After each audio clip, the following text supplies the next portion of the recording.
Bueno, buenas tardes. Este es el trabajo correspondiente al tema de peronismo y antiperonismo del seminario La Máquina Monstruosa. Tengo el agrado de comenzar la presentación. Bueno, para comenzar, el lugar que elegimos como de partida es lo que podríamos llamar un punto cero de los discursos, y ese punto cero remite a diferentes tipos de topografías que de algún modo se van reuniendo dentro de la temática del peronismo y antiperonismo. Ese punto cero en el que coincidimos todos es un punto geográfico y un punto temporal que es la famosa recepción de Ezeiza del presidente Perón en su regreso. Ahora voy a comenzar a leer el texto para no utilizar tiempo de más. El fotograma de un hombre tomado por los pelos en el palco de Ezeiza es parte de una secuencia cinematográfica brutal que culmina por elevación en el coronel Osinde, bramando de gozo con sus brazos en alto y sosteniendo un fusil que agita catatónico. Esta es apenas una imagen entre muchas que condensan la secuencia de desbordes que alimentaron la llamada guerra intraperonista, declarada en un malogrado día de fiesta como debía haber sido aquel 20 de junio de 1973, con el aterrizaje del general y su comitiva. La consigna universal en Ezeiza ese día será, por última vez, Perón vuelve. Esta imagen condensa y alimenta un puro significante en movimiento, un real que excede todo tipo de representación. Es considerado metodológicamente nuestro kilómetro cero de las rutas para distribuir diferentes topografías discursivas que intentan aproximarse o dar cuenta de las tensiones humorísticas en la serie histórica peronismo-antiperonismo. Sin embargo, en ese kilómetro cero del absurdo que es el puente 12 hacia el aeropuerto de Ezeiza, no hay ni un mojón o placa recordatoria que indique el día de hoy lo sucedido. Lo que ahora sabemos por quienes ahí estuvieron y se concentraron junto a más de 1 millón de personas en espera de su líder. Como la atención es un motor de lo cómico, decimos que ese tipo que es tirado de los pelos y los pantalones por sus propios compañeros en el fotograma, sus propios compañeros de la derecha sindical peronista y los vigiladores parapoliciales del palco, expresa la culminación de un operativo u operación humorística. El movimiento se demuestra por su desborde en el malentendido y el equívoco. Los represores se reprimen a sí mismos. El personaje se llama Juan José Rincón y pertenecía a la juventud sindical peronista opuesta a la JP. Era hombre de Herminio Iglesias, de Avellaneda, y en la actualidad tiene 70 años. Su relato de los acontecimientos fue rescatado por el historiador de Berazategui, Enrique Arrozagaray. Recordemos al referente político de Avellaneda, don Herminio, aquel de la fórmula presidencial del 83 de Ítalo Luder versus Alfonsín. El tal don Herminio prendió fuego a un ataúd en el palco del cierre de campaña.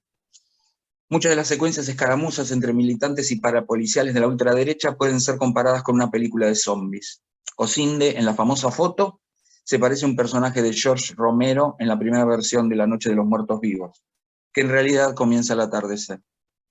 Ezeiza, en este punto cero, en este kilómetro cero topográfico, inicia la saga del eterno retorno zombie. Juan José Rincón sobrevivió al desborde escénico de una confusión multitudinaria entre miles y miles de asistentes que no terminó de transformarse en masacre. Y todo ello a pesar de los numerosos francotiradores dispuestos por el Ministerio de Bienestar Social de López Rega y su lugarteniente Osinde, una especie de siríaco cuitinio de los 70. Desde el palco, Leonardo Fabio, en su rol de presentador, cantautor, deja la guitarra y con una 9 milímetros pide que cese el descontrol. De lo contrario, se va a pegar un tiro él mismo. Su película Juan Moreira se había estrenado menos de un mes antes, el 24 de mayo, en vísperas de la asunción de Héctor Cámpora a la presidencia. Pensar ese absurdo humorístico del personaje de Rodolfo Bebán, como Juan Moreira, en las colas televisivas del momento, agitando a la película y gritando la famosa palabra «Chirino», a punto de morir, parodiado por la revista Satiricón, y el director Fabio, ahora en esta situación, en el palco de Ezeiza, el 20 de junio de 1973, Leonardo Fabio subido a un palco intentando frenar la furia del pueblo que el héroe gauchesco representa. De algún modo, el Fjord se expresa bajo estos términos y explica a Ezeiza desde una foto que a su vez captura un instante de locura política que explota luego de años de proscripción y reacomodamientos del campo de la resistencia y la militancia. ¿Quién es más peronista ahora?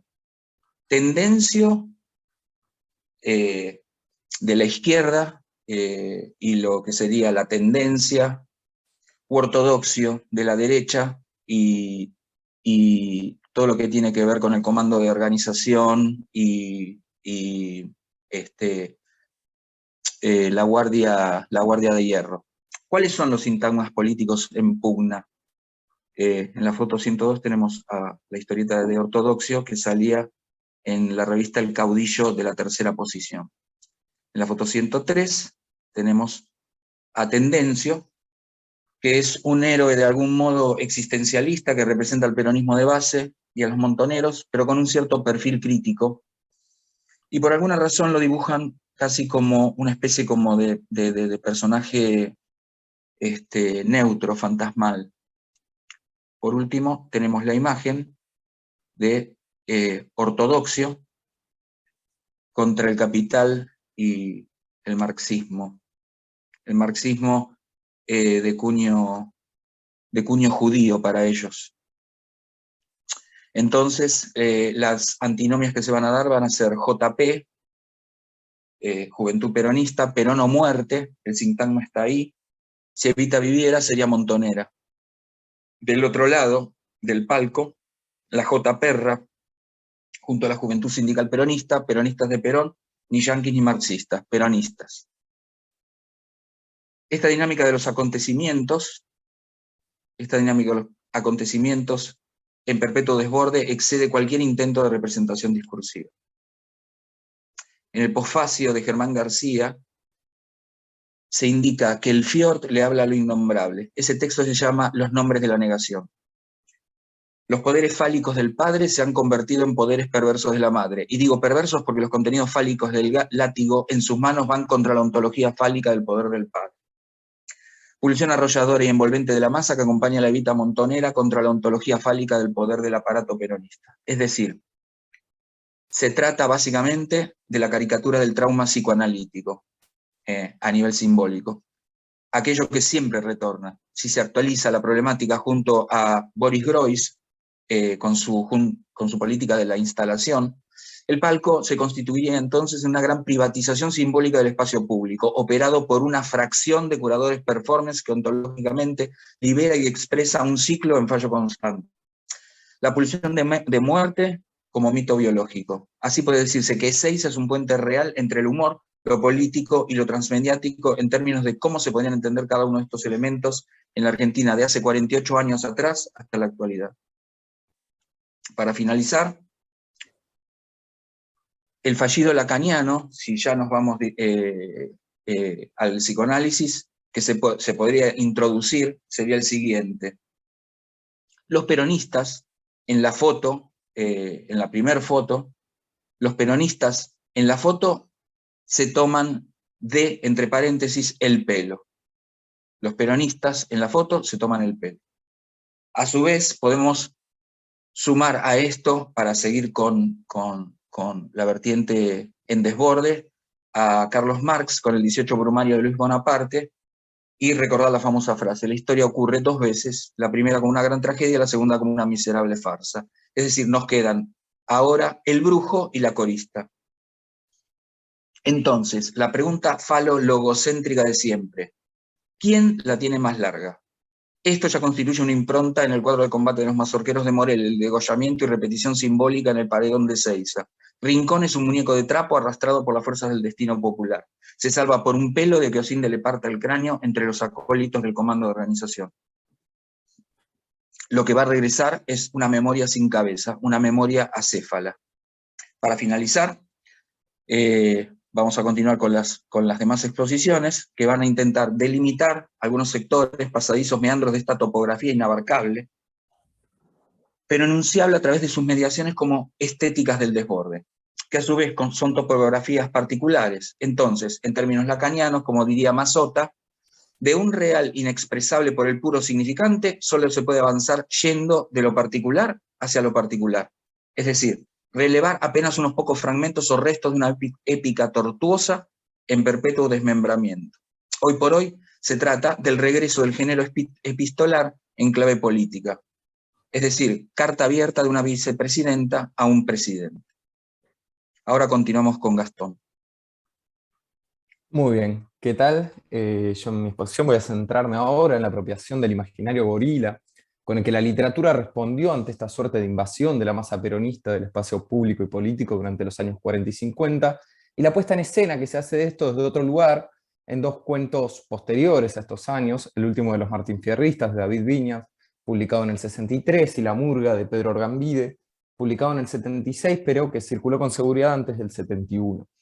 Se pueden pensar lo que fueron estas reacciones gorilas a partir de la hipótesis que Gamerro llama de Sebrelli-Rosenmacher, que parte particularmente de la lectura que hace Sebrelli del cuento Casa Tomada y su señalamiento sobre el carácter invasor de estas masas frente a la clase intelectual acomodada argentina.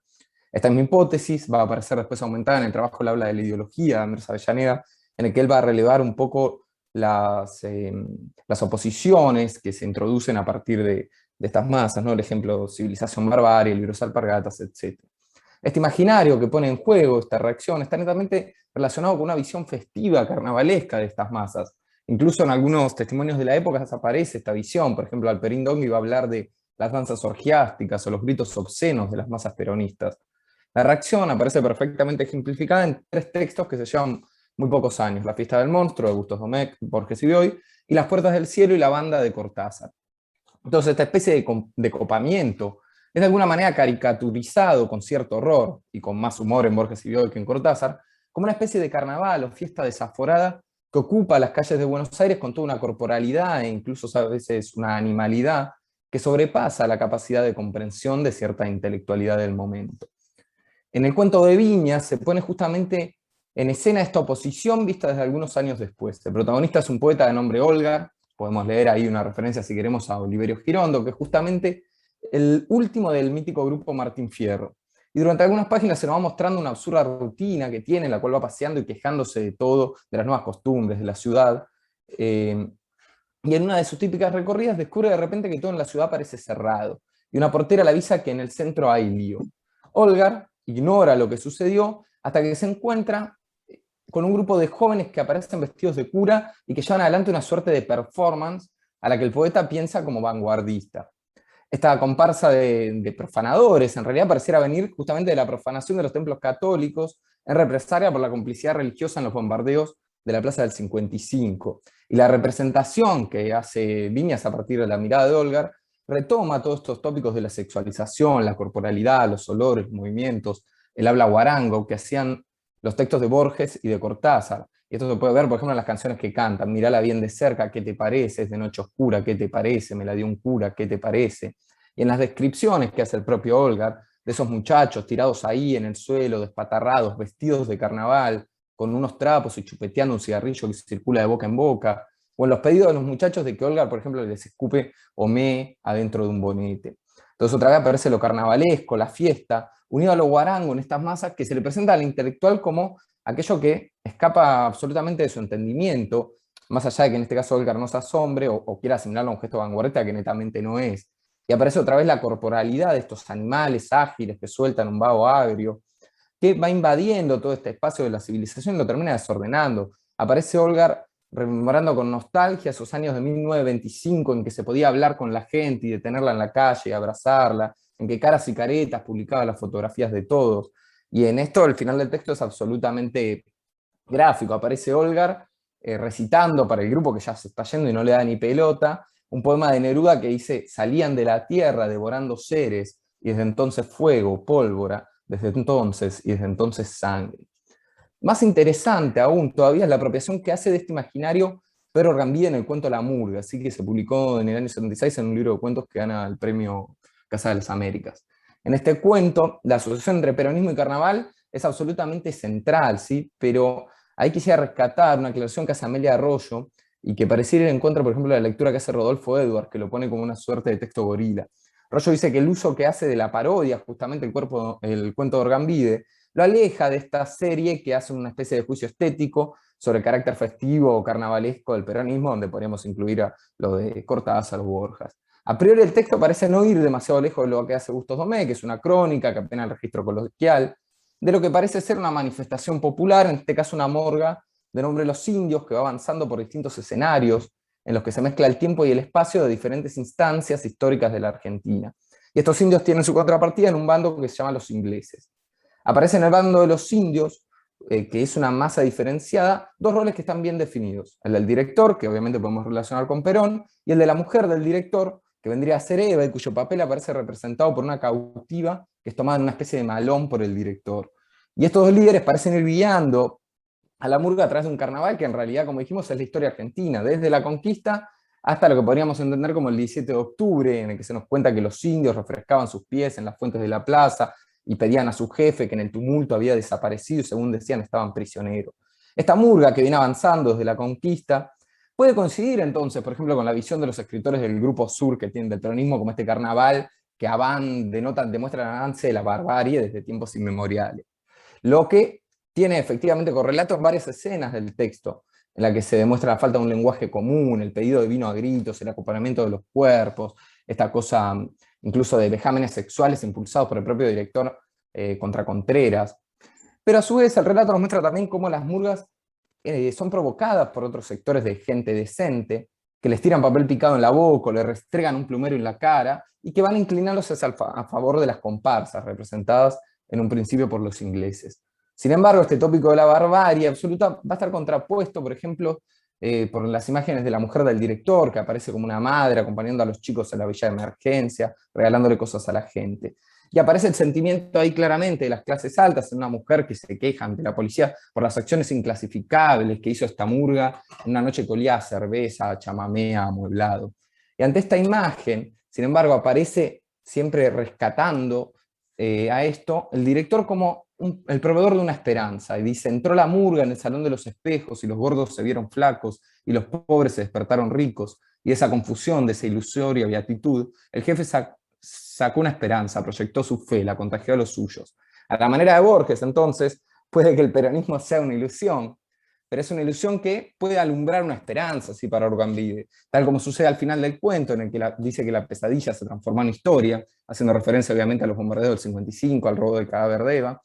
Sin embargo, los cuerpos, dice, siguen bailando entre las balas y las bombas, mientras el jefe señala con su lanza a lo lejos el resplandor de la fiesta, ¿sí? Justamente esta fiesta que pareciera ser una especie de verdadero ser nacional, que viene desde el comienzo de la historia avanzando de forma infinita y que se opone a lo extranjero, a aquello que intenta imponérsele, en una reivindicación justamente de esta ilusoria beatitud de otro mundo posible. Muy bien, los dejo entonces ahora con Ana. Hola, ¿qué tal? Bueno, ahora pensemos en el movimiento. Frente a la estructura de partidos políticos que se construye en la primera mitad del siglo XX, de carácter elitista y desmovilizante, que organizan sistemas políticos, sociales y económicos de América Latina dominados por las oligarquías nacionales o las burguesías, según el grado de desarrollo de las fuerzas productivas en cada uno de los países. Ante estos sistemas cerrados aparecen los movimientos como cauce de expresión de las masas populares, los cuales asumen necesariamente y en razón de su volumen una heterodoxia formal y accional. Esta noción de agrupamiento de una masa ingente y móvil se contrapone a un otro, a su antítesis, a lo estabilizado, lo quieto, lo que no se desplaza, lo que permanece en el mismo lugar, lo que mantiene el status quo.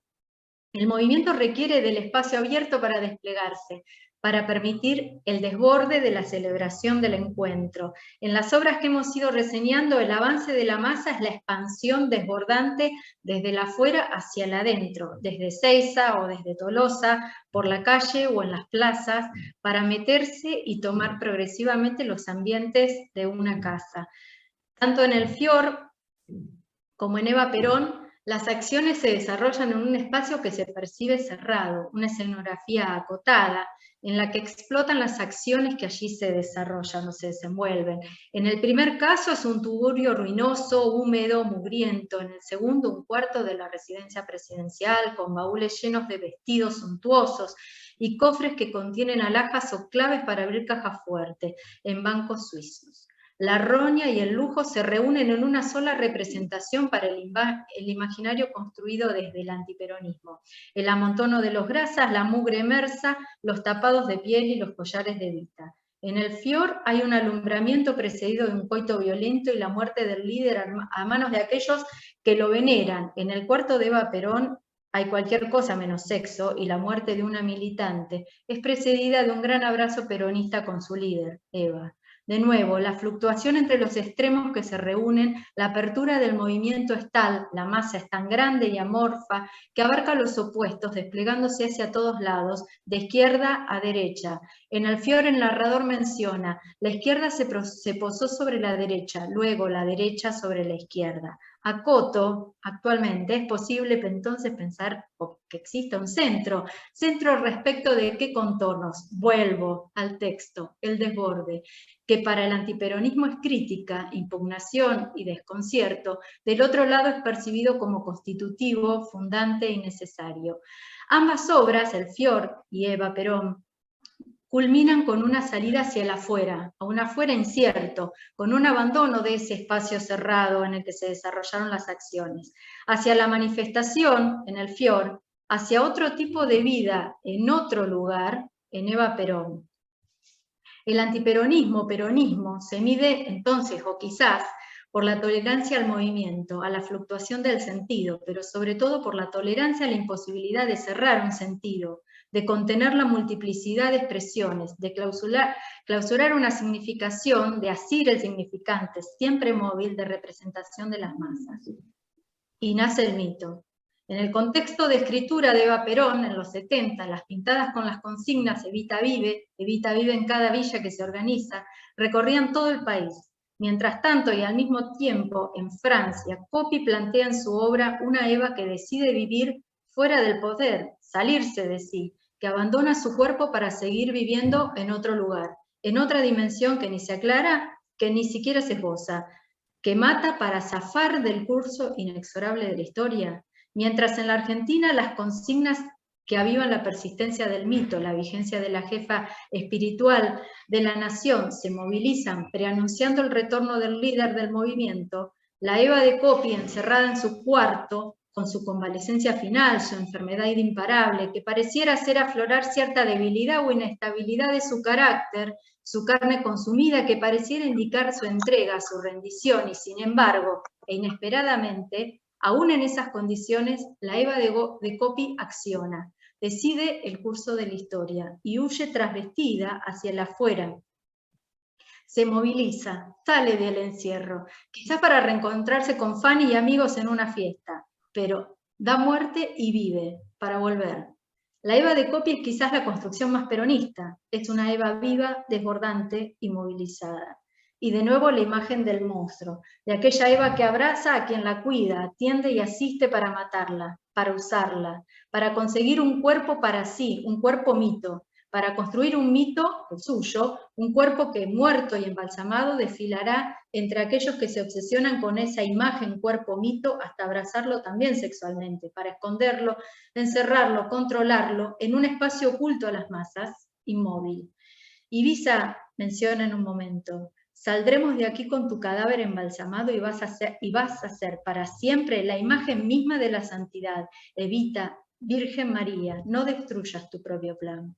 La Eva de Coppi es pura performance, es pose, construcción, artificio en movimiento. Eva se monta y se desmonta, se viste con su mejor vestido o lo abandona para que sea otra, su enfermera, quien, muerta, se monte en Eva y despliegue así el desborde de sentido de ese cuerpo argentino. Aira señala que el travestismo de la obra se sostiene en el sistema mismo. Si no es la santa de los humildes, la banderada de los trabajadores, tampoco necesita ser esa mujer. La representación de esa mujer es una mentira. Lo monstruoso anidaría entonces en no poder hacer un sentido, en cerrar una significación. En la etimología de emoción está la idea también de movimiento, de trasladar, de moverse, de impresionar, de desalojar de un sitio a otro, de hacer mover hacia un otro lugar. Si Eva se sale de sí, si no es esa mujer, puede ser hombre, puede que no tenga útero, entonces puede que no haya cáncer de útero.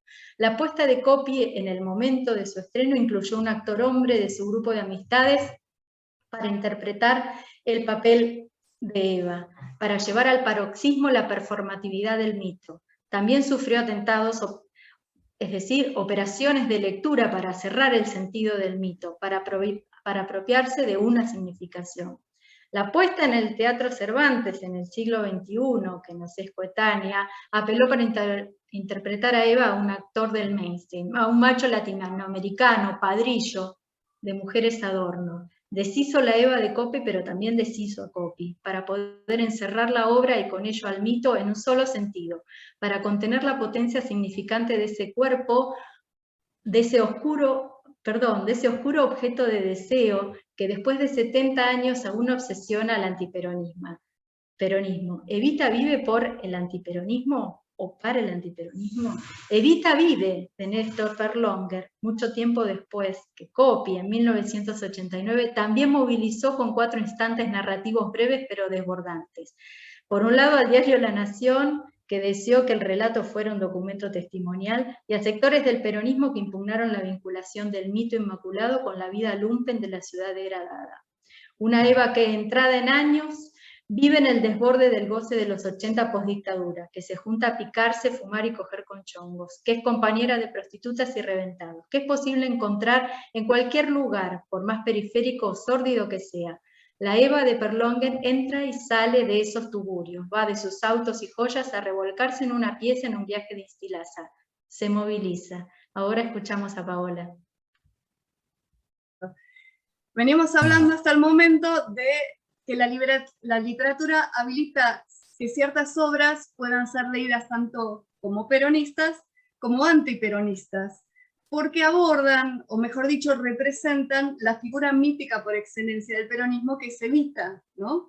En Coppi estábamos viendo que pone en acción todos los clichés que se tejieron alrededor de la figura de Evita están puestos ahí. La histeria, el maltrato a los demás, la manipulación, el afán por los vestidos, las joyas, las cuentas en el exterior.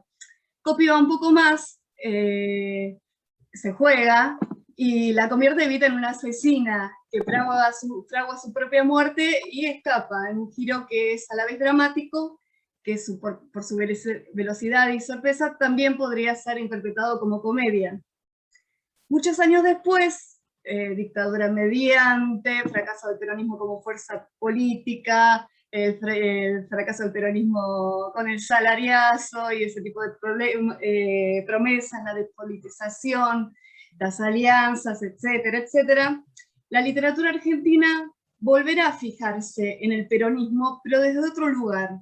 Un lugar no ya del revisionismo histórico, ni de la voluntad de narrar lo silenciado, ni esta voluntad de caricaturizar, sino que va a ser una operación de ficción y a la vez de humor.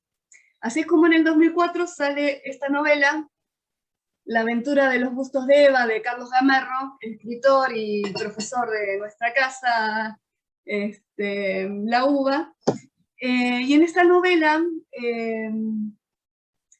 que comparte con la Eva de Coppi la capacidad de ser leída como peronista o antiperonista, porque nadie se queda a salvo ni de la exageración ni de la risa.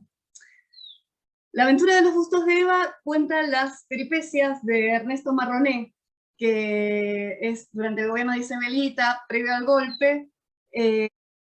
La aventura de los bustos de Eva, les decía, narra las peripecias de Ernesto Marroné durante el gobierno de Isabelita, después de la masacre de Ezeiza, después del regreso de Perón, su muerte, y antes del inminente golpe. ¿Quién es Marroné? Marroné es el gerente de compras de una constructora cuyo dueño fue secuestrado por montoneros. Y los montoneros exigen para la liberación del dueño de la empresa que se ponga un busto de Eva Perón en cada una de las 92 oficinas de la empresa Tamerlán. ¿Esto es ficción? No. No es muy difundido el tema, pero cuando secuestraron a los hermanos Born, habían pedido también que se colocara iconografía peronista en las oficinas, como la que tiene ahí Luis. Bueno, Marroné es nuestro gerente de compras en la novela y es nuestro héroe. Tiene que salir a conseguir los 92 bustos de Eva. Va a la yesería, y la yesería, en ese preciso momento en que él hace el encargo, es tomada por los trabajadores. Marroné es fan de la literatura de marketing y de la autoayuda para gerentes, y en una serie de equívocos y de malas lecturas que él hace de esta literatura de autoayuda, consigue ponerse al frente de la toma de la fábrica y convence a los trabajadores de hacer una revolución productiva y que produzcan los 92 bustos de Eva. En este lío nos falta el caos, nos falta el enfrentamiento entre la tendencia y la ortodoxia, porque hay un tiroteo en el que Marroné queda en el medio y se sumerge en un balde de yeso y queda convertido en estatua como el monumento al descamisado que nunca se llegó a hacer, y así zafa. Todo el tiempo se resuelven las crisis, el caos y la masacre con algo que es verdaderamente gracioso. En esta toma, Marroné se encuentra con un ex compañero de la escuela inglesa, a la que fue él, que se proletarizó. Y la lectura que ellos hacen de todo lo que está pasando, la lectura de la masa que ellos interpretan, es a través de Shakespeare, ¿no? Y entonces en un momento le dice uno al otro, le dice, ¿te acordás cuando leíamos a Julio César? Una obra donde los revolucionarios que quieren salvar a la república aparecen como villanos, y el dictador y sus esbirros como héroes, y el pueblo o los ponen como idiotas que se dejan llevar de la nariz, o como una turba salvaje que asesina e incendia a mansalva. Lo único que les falta es meter las patas en la fuente y quemar iglesias. Te digo, si en lugar de Shakespeare lo escribía Borges, no le salía más gorila. Marroné termina en Ciudad Evita, escondiéndose en Ciudad Evita, que es la única representación de Eva Perón que la dictadura no pudo borrar, aunque pusieron barrios alrededor, el perfil se mantiene. Y en este barrio se encuentra con un Rodolfo, un tal Rodolfo, un hombre desgarbado, viejo, intelectual, probablemente Walsh, que custodia en un departamento, en un monobloc, todos los bustos de Eva Perón que fueron, voy a compartir la pantalla a ver si puedo, todos los bustos de Eva Perón que la gente del barrio fue rescatando antes de que los destruyan. ¿Sí? A ver, les voy a compartir la pantalla. ¡Tarán! Esto no es fácil. Las fotos, acá tenemos las fotos. Esta es una exposición comentada. Acá está la tapa de La aventura de los bustos de Eva. No les conté, Marroné, mientras está en la fábrica, le dan para leer, este amigo que se proletarizó, le da para leer una fotonovela que se llama Evita Montonera, que por supuesto no existe. Nosotros tenemos la revista oficial de montoneros que se llamaba Evita Montonera, y Marroné lee esta fotonovela en los mismos términos que él lee los libros de marketing, y cree todo, y trata de aplicarlo de la misma manera, y fracasa permanentemente. Pero cuando llega a Ciudad Evita y encuentra a este Rodolfo rescató bustos de Eva Perón por todo el barrio, los que estaban en el polideportivo, los que estaban en la plaza, los que estaban en las escuelas, para para protegerlos, porque iban a destruir esos iconos. Y esto no está tan lejos de la realidad, quizás no es tan ficción, porque acá tenemos este caso, es muy reciente, de un busto que recuperaron hace poco en una plaza y dicen que lo vandalizaron, lo pintaron un poquito. Estos son los bustos de Eva Perón y Perón en el Aconcagua, que los hicieron sacar, los volvieron a poner, o los quieren sacar de vuelta. Bueno, no anda más esto. Listo. Les decía, la representación del desborde es permanente.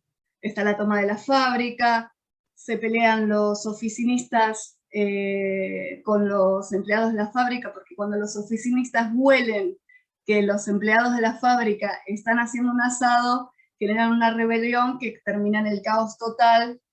No me está saliendo muy bien. Como les decía también, la masa y el desborde no son representados en la novela de Gamerro, sino que son llevados al límite. En esta exacerbación surge el absurdo, el extrañamiento y la risa, y esto lo dice el mismo autor sobre su novela. En cuanto a la desacralización de las figuras míticas, dice que puede suceder como un efecto, pero no es algo que se proponga en su escritura. Habíamos conversado en clase que el Nestornauta, que apareció en el 2009, había habilitado la aparición y la propagación de un humor peronista, del que quizás es el ejemplo más potente, Bombita Rodríguez de Saborí de Capusotto. Pero vemos en esta novela de Gamerro del 2004, junto a La vida por Perón de Daniel Goebel, que salieron en el mismo año, la de Daniel Goebel por ahí tiene un tono más humorístico. En estas literaturas vemos una gestación, un comienzo de una desacralización de los íconos y una forma de revisionar desde la ficción el pasado. Voy a dejar de compartir pantalla, si me deja esto. En ese instante, Rincón interrumpe su relato para secarse una gota de sudor que le corre por la frente. Y prosigue. Me acercan al terraplén. Te prevengo, Nelly, que fue una Pero en este tiempo, claro que podía decir ella me contestó mirándome a los ojos. Hasta ese momento tenía la cabeza metida en las piernas del morocho, y claro, estaban las opiniones Claro, cuando me acercan ese borde, no tengo manera de levantarme que de los pies, porque en ese momento tenía que me levantar los pies nomás.